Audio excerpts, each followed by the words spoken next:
right, so we're going to get started with a little meditation just to get settled and just take a moment to let yourself land into the right here, right now.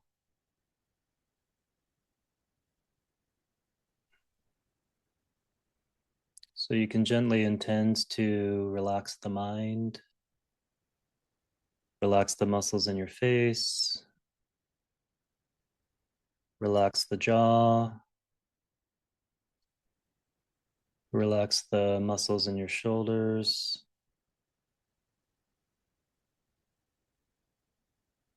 relax the belly, your arms and your hands. Relax your hips, your legs, and your feet, feeling them on the ground. And now letting your whole body sink into the chair.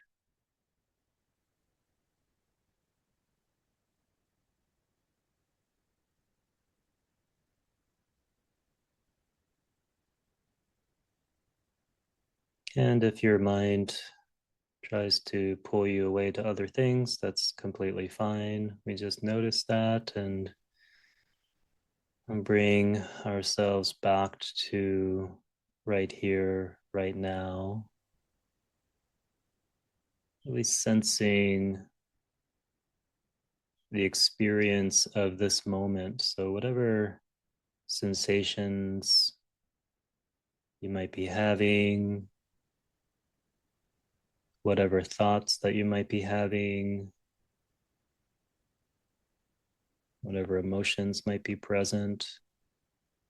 We're just contacting our own awareness of the right here, right now.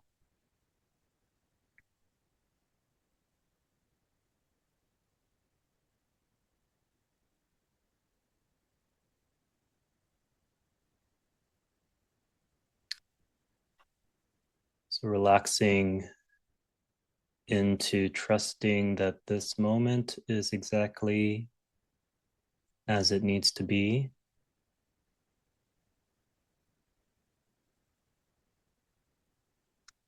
Doesn't need to be any more or less.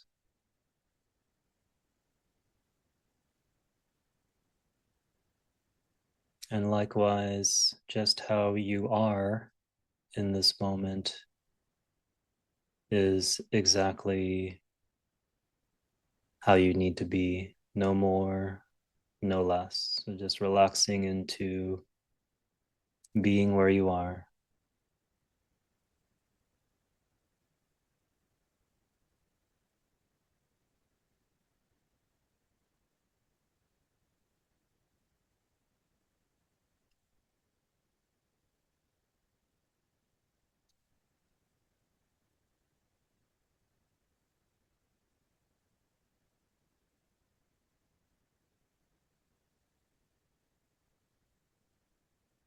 And just coming back continually to relaxation, to allowing, just being present without any agenda.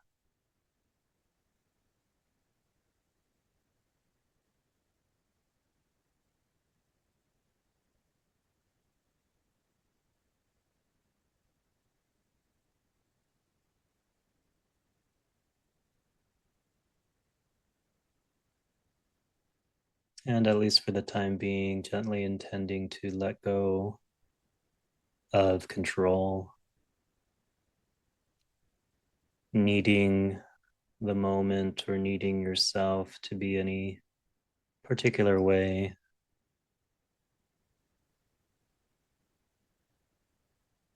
For the time being, we can just let that go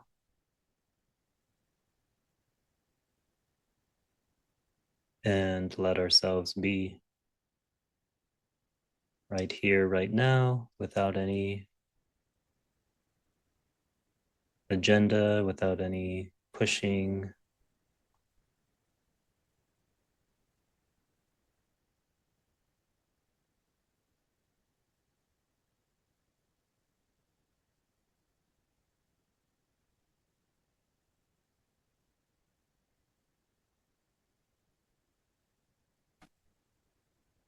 And we'll take one last minute to simply be present with ourselves,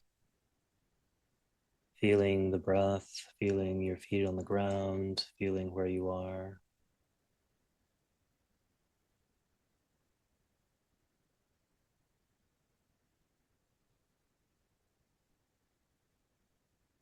Exactly where you need to be.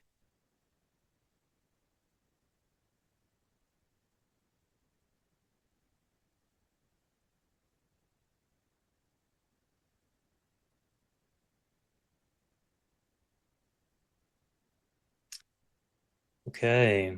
Welcome, everybody. If you're watching on replay, glad you're here. I had a question come up about evenings in particular and anxiety during the evenings.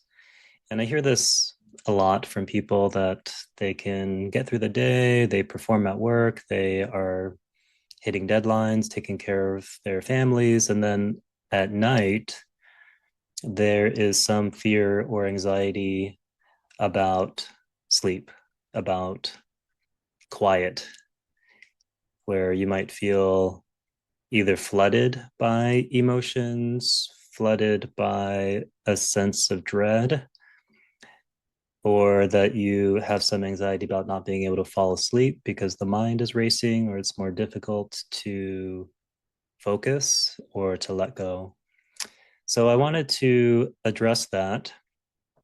Certainly, that's a very predictable pattern of anxiety. And we want to deep dive into that a little bit more so we have more understanding and more awareness of what's actually happening. So, typically, the reason for this is because during the day, your nervous system will tend to be in performance mode, especially if you're just starting this journey. Anxiety has been part of your operating system. So you're used to holding things together. But when the day ends, that guard starts to drop, especially when there's more space. And all of the emotions and the tension and the constrictions that you suppress during the day usually start to arise whenever there's space, which is why a lot of people don't like to have space. They try to stay busy, they try to stay distracted. Even on vacations, they have a hard time settling down or disconnecting. So that's another example of difficulties that we have in letting go of control, letting go of the anxious mind. So typically, what happens for a lot of us is that at bedtime, those emotions surface and they become hard to deal with because we have suppressed them during the day. And for a lot of us, we've suppressed them not just for the day, but for many months, many years, and many decades in some cases. So, sleep is something that requires the mind and the anxious personality to let go of. It needs to actually surrender to be able to rest. So letting go into sleep and trusting sleep, trusting that something's going to be there, right? You have to understand the anxious mind and the anxious identity is really convinced that it needs to hold it all together and it needs to hold you all together and it needs to control the external circumstances to feel safe. And of course, when we're sleeping, it's one of the most vulnerable experiences or situations that we put ourselves in. That's required for us to maintain our life and to function in our life. So, in other words, for the anxious mind, letting go feels dangerous. It feels like being out of control. And again, very often it's not just about today, but it's about the inner dynamics that are happening. And we'll get into that a little bit more today. What's actually happening within. And what I want to make sure that we're covering is that generally these suppressed emotions and these suppressed fears and anxieties are usually about the younger self inside of you, the inner child that didn't always feel safe or supported, that is still trying to stay vigilant and trying to stay in control. So we want to explore that dynamic and really understand why evenings can be so difficult and filled with anxiety, and how to work with that to bring presence and compassion and healing to these parts of us that have trouble letting go and therefore have trouble surrendering to sleep. Let's just back up for a minute. We'll really name again what happens here. So during the daytime, you can just see if this is true for you. You're at work or you're encountering situations, typically your nervous system is going to be a little bit in higher gear. There's going to be some degree of fight, flight, and freeze, especially if you've had chronic anxiety for a long time. It's just the way that your nervous system is geared. And a lot of times we get into the habit of suppressing our emotions so that we can function or that we can perform.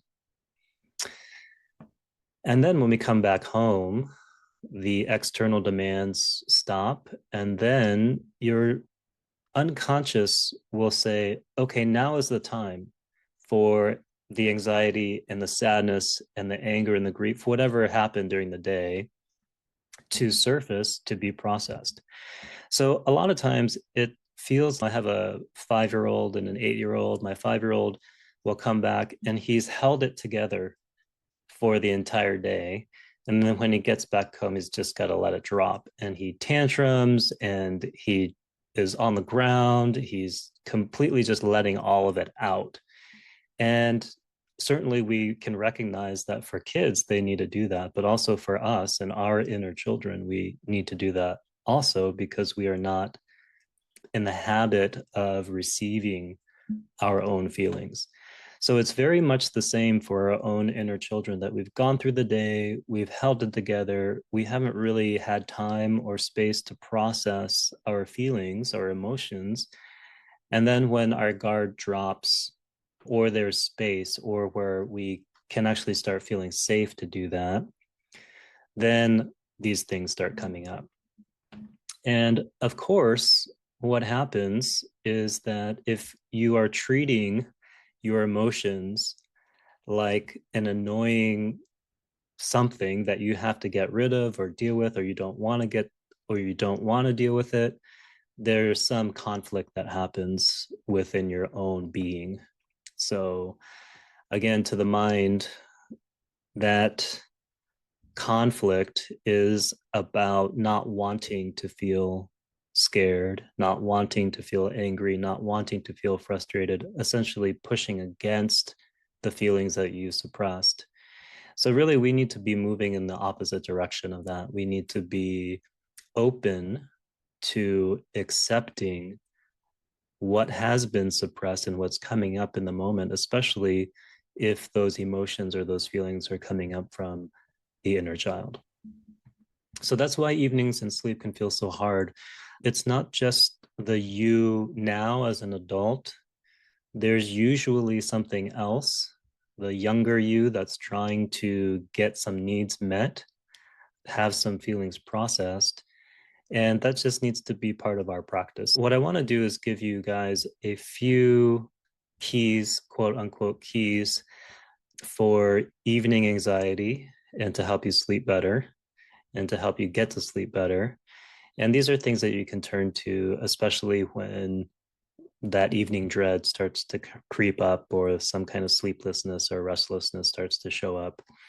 And these approaches are not about forcing yourself to relax. It's mostly about helping your nervous system and your inner child feel safe enough to surrender and to let go and to rest. So key number one is always coming back to the breath and regulating the nervous system. This is the number one thing we always need to do. We just always need to come back to the breath, right? Come back to the present moment, come back to breathing, reset the nervous system, and regulate your body. Okay, so you cannot think your way into calm. You need to signal to the body itself, to your nervous system, that it's safe enough to let go now. So it's really important to have some transition ritual between going from hyperspeed during the day or high anxiety, high emotions, tension in the nervous system to downshift enough so that you can go to sleep. So you're not going to be able to downshift from fifth gear down to first gear. We have to go 5, 4, 3, 2, 1, right? So we don't want to expect that you can be in fight, flight, or freeze and be able to go to sleep the next minute. So we need a transition there. So you can go for a walk, you can stretch, you can take a warm shower, you can journal, whatever it is to help your body know that it's time to settle down. Of course, we can always do breathing practices, right? So box breathing, inhaling for 4, exhaling for 6, whatever breathing technique will help your nervous system settle. Or you can also do some progressive relaxation. So whatever you need to do, whatever you like to do, you can read a book, watch some TV, whatever it is, just to let yourself settle. So think of this as giving your system a runway to land on instead of slamming on the brakes at 100 miles per hour. All right, so if that sounds familiar, if you're a parent, that might sound familiar, that you have to signal to your child that it's time for bed, right? Because they have a lot of energy, they've been holding it together, they have a lot going on.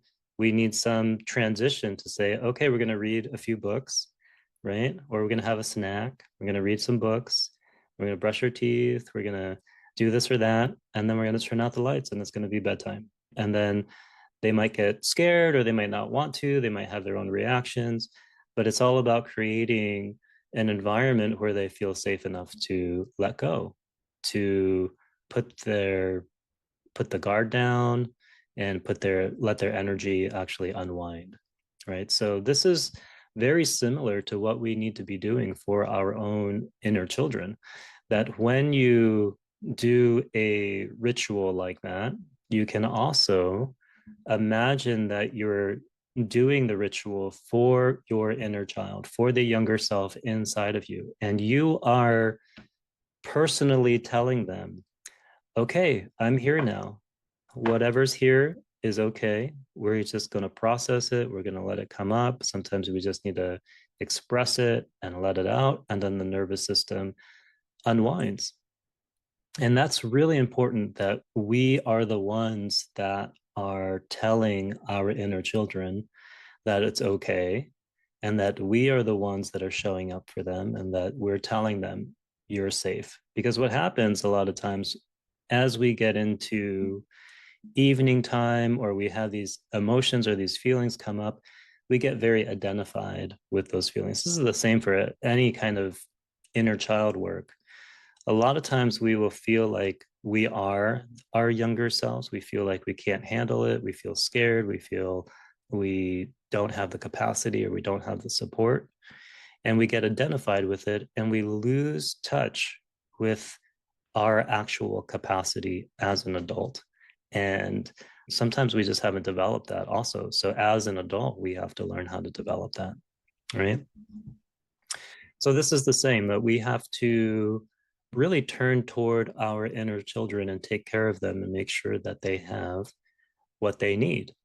And as they find out and as they trust that they have what they need, they can relax. They can start to really unwind and start to relax into your own presence. So that brings us to key number 2, which is supporting whatever experience that you're having with presence itself. Okay, let's just say you are getting ready for bed, you're doing your ritual, and some anxiety and fear start to arise. So even as you're in the process of regulating the nervous system, tensions, emotions, all of that may still surface, and that's okay. The key to this process is supporting whatever is arising with your own presence. So, a lot of us in the beginning, we will fight that flood of anxiety or the fear or thoughts, whatever it is, and we'll just make it worse, right? We add fuel to the fire, so to speak. So we just want to shift again the language that we're using in the orientation and the way that we're relating to the experience. So instead of taking the perspective of, I am anxious, I am scared, I am this or that we shift the language to, all right, I'm noticing that anxiety is here. I'm noticing that fear is here. And another way to relate to that in regards to the inner child is to any time that we have an emotion like that, we can see if the inner child is present and see if that younger part of ourselves is actually present and needs attention and needs reassurance or needs compassion, right? So instead of saying, oh, I can't relax, I can't keep my mind still, there's a lot of fear and anxiety that I'm not able to deal with, that is a good signal that your younger self probably needs some attention. So it's not about erasing your emotions or your feelings, but shifting your relationship to your own experience so that you can show up for it. So again, you think of your inner child and just think of your kids, right? If you are parents, imagine that the younger you is sitting on the edge of the bed and is just scared and is restless and probably needs some reassurance, needs a hug, needs some presence. And then we come in and we say, oh my God, stop that. Just get over it. Just deal with it, right? You need to go to bed now. If you don't go to bed, then this and this is going to happen. And that's usually our inner self talk when we're having trouble with these sort of things, right? So we, of course, ideally want to sit beside them, right? We say, okay, that's all right. It's okay if you're scared. I'm here. I'm not scared, but it's okay for you to be scared. And here's what we're going to do to help you sleep. So we want to, again, in key number two, support our experience and especially support the inner child with this kind of presence that will give you reassurance. And it is amazing what happens conceptually. This feels, what's the word for it? Like theoretical, right? So that sounds like a weird idea, right? Like turning toward your inner child and acknowledging your inner child and these two parts of yourself interacting. It is crazy how effective it is, though, in terms of helping your nervous system relax. When your inner child feels heard and feels seen and feels validated, it's like your entire system relaxes. The inner child plays a huge role in whether or not your nervous system feels safe or not. All right. Of course, then whenever there's the inner child, there's usually on the other side an inner critic.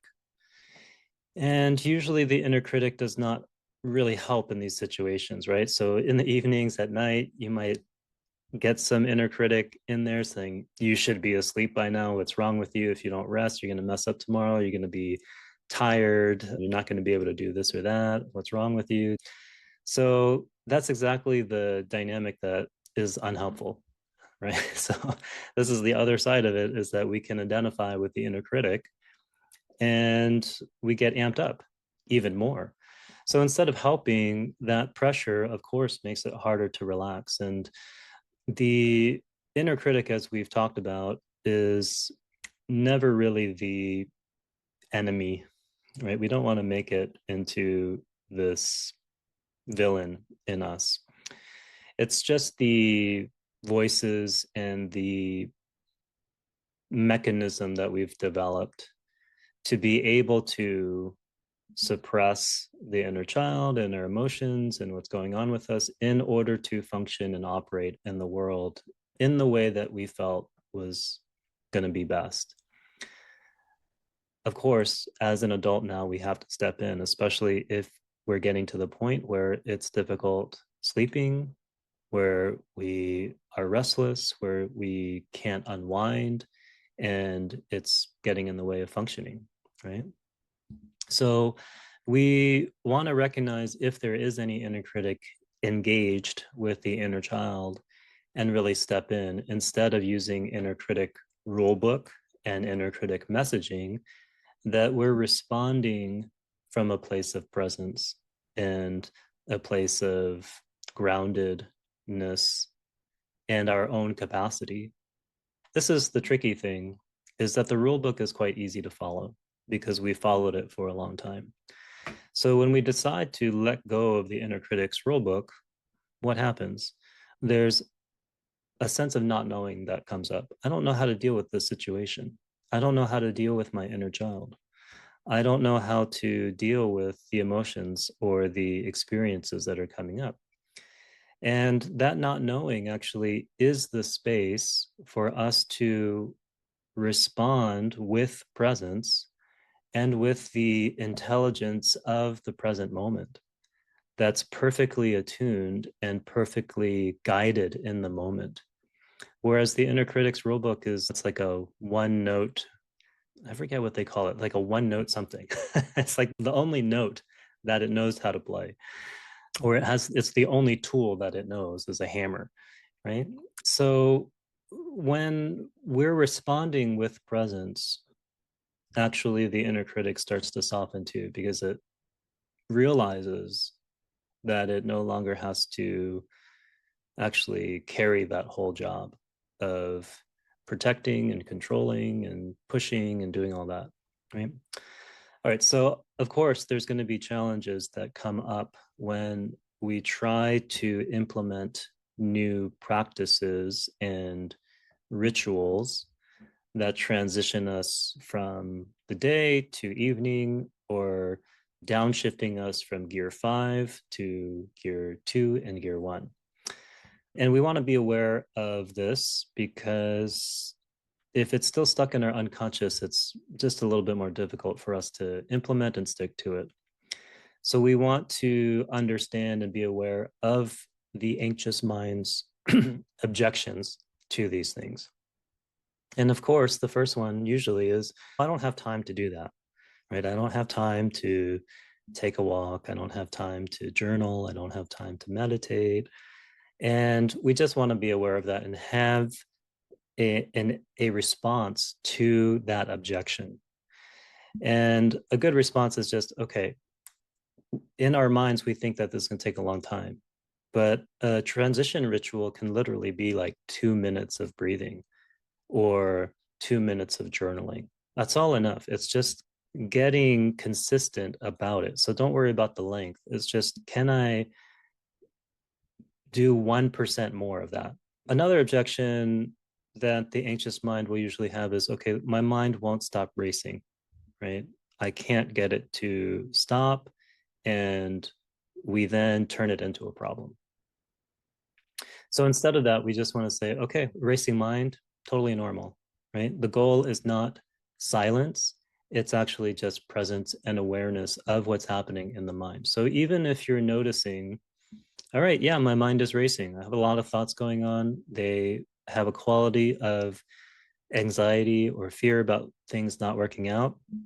Okay, noticing that and staying in contact with that awareness.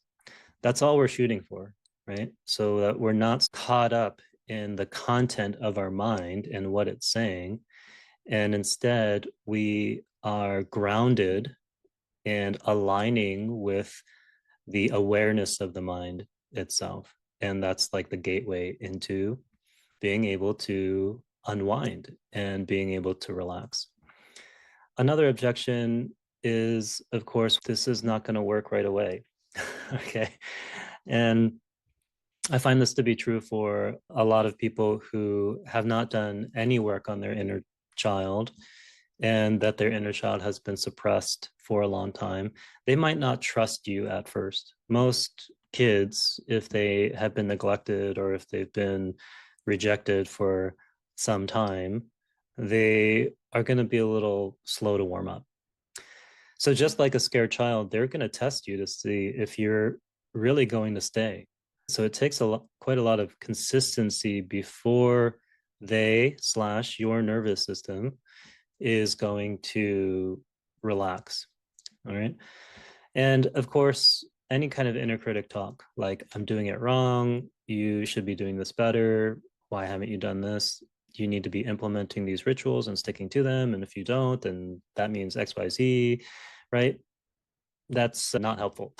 Right? There's always a way to come back to presence. There's no right way to do this. And so anytime that we feel the inner critic there, we just want to notice it and then come back, right?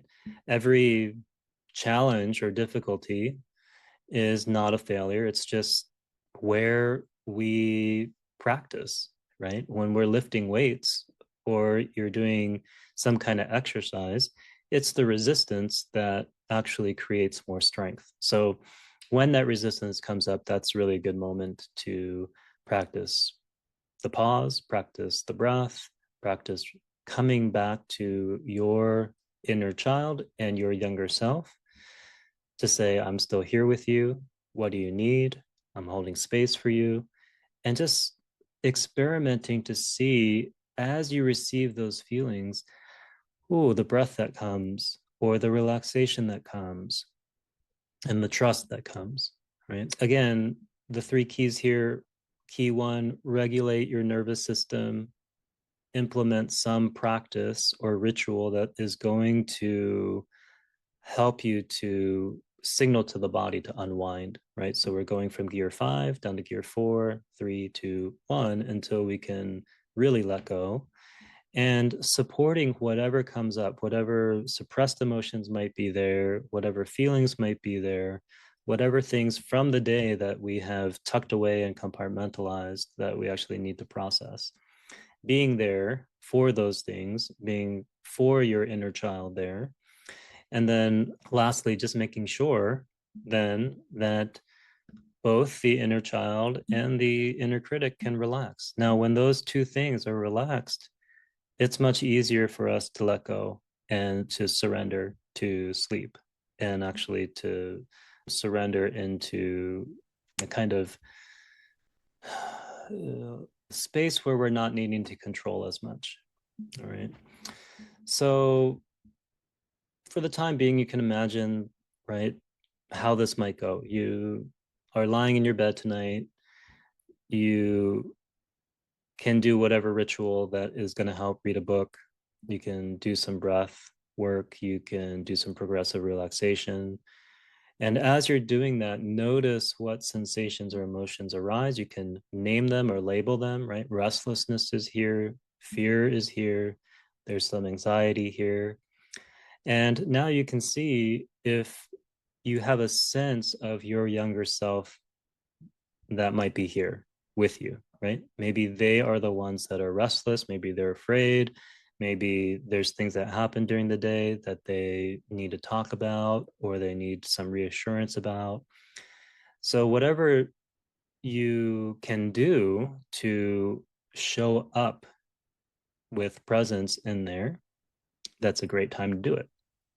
And then let yourself hold your younger self, your inner child, in your own presence. They really need to know that you care about them and that you're going to give them what they need. All right. So, again, we're talking about evening anxiety, its impact on sleep.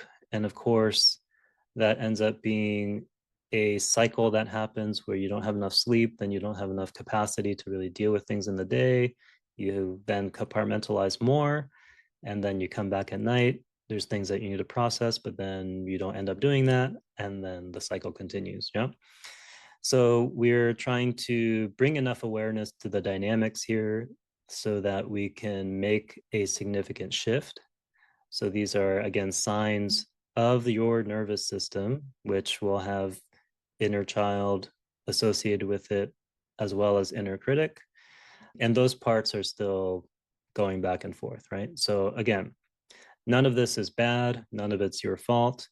It's simply a survival strategy that the nervous system is still using, right? So again, regulation, presence, and compassion, meeting these parts of us with presence and helping our entire system regulate.